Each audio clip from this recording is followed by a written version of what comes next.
Sonia Backès, la solution des politiques, comme vient de le dire Éric Dufour, c'est quoi? Alors d'abord, on a débloqué dès le démarrage de cette sécheresse une enveloppe de 310 millions en début d'année qui va permettre d'aider, d'avoir des aides financières à l'irrigation, à l'acquisition de fourrage, à la possibilité de faire de nouvelles plantations.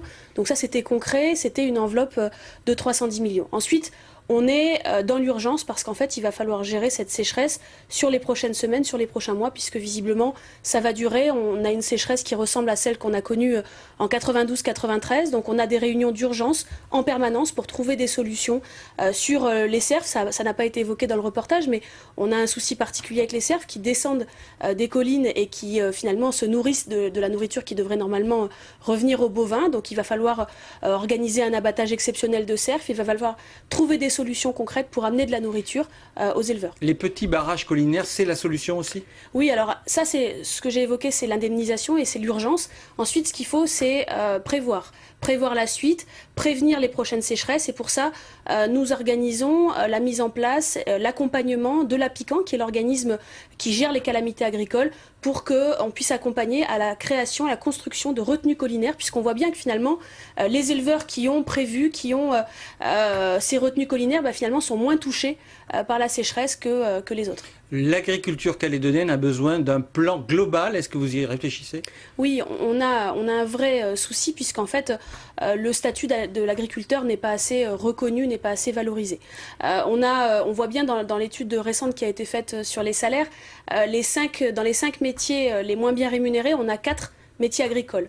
On n'a pas de retraite pour les agriculteurs. J'ai vu récemment une dame qui, à 74 ans, était encore en train de travailler sa terre. Je crois qu'à un moment donné, c'est des travaux qui sont difficiles, c'est des métiers qui sont durs, éprouvants, ils ont besoin d'avoir cette retraite.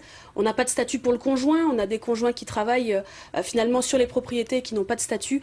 Tout ça, c'est un travail de fond que nous allons mener pour faire évoluer le statut de l'agriculteur. Alors Sonia Backès, vous restez avec nous car la foire de Bourail, c'est aussi la tradition pour des animations et notamment le marquage du bétail.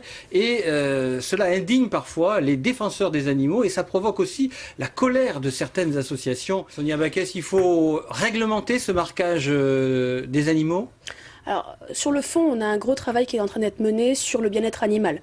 On n'a pas de texte en Nouvelle-Calédonie, on est en train d'y travailler. Ensuite, je crois qu'il faut mesurer ses propos. Dans le communiqué de PLP, on parle des écuries d'Augias. Quand on voit le travail des éleveurs, le travail qui est mené, la difficulté de ce travail-là, je crois qu'il faut mesurer ses propos. On peut faire évoluer les pratiques. En tout cas, on peut y réfléchir. Mais je crois qu'il faut mesurer ses paroles. Alors Sonia Backès, vous êtes avec nous. Une question d'actualité, cette semaine qui s'ouvre est la semaine de la conférence économique, sociale et fiscale. Et c'est l'arrivée d'une mission d'écoute et d'analyse, Christnart-Merle. Votre avis sur ces deux temps forts? Alors sur la conférence économique et sociale, c'est effectivement un temps fort puisqu'on a eu les Calédoniens qui se sont mobilisés pour l'augmentation, l'amélioration de leur pouvoir d'achat. On a des réformes qui sont absolument nécessaires. J'espère sincèrement que les uns et les autres arriveront à se mettre d'accord pour qu'on mène en Nouvelle-Calédonie les réformes sociales qui sont nécessaires. Sur l'arrivée de la mission Christnart-Merle, j'ai déjà eu l'occasion de m'exprimer. Je crois qu'il faut être extrêmement vigilant sur cette mission. Je crois qu'il faut que les Calédoniens soient en alerte, et je pèse mes mots, parce que on sait malheureusement l'opinion personnelle d'Alain Christnart sur l'avenir de la Nouvelle-Calédonie, et c'est pas en tout cas... Là, vous parlez au nom de votre parti. Oui, je ne crois pas que ce soit l'avenir que veut la majorité des Calédoniens, puisque nous souhaitons que cet avenir se fasse dans la France. Et puis je crois que c'est pas le rôle de l'État d'aller nous proposer un statut. Donc on sera extrêmement vigilant. Je ne sais pas justement. L'idée c'est que cette mission soit une mission de conseil. Je vois pas bien.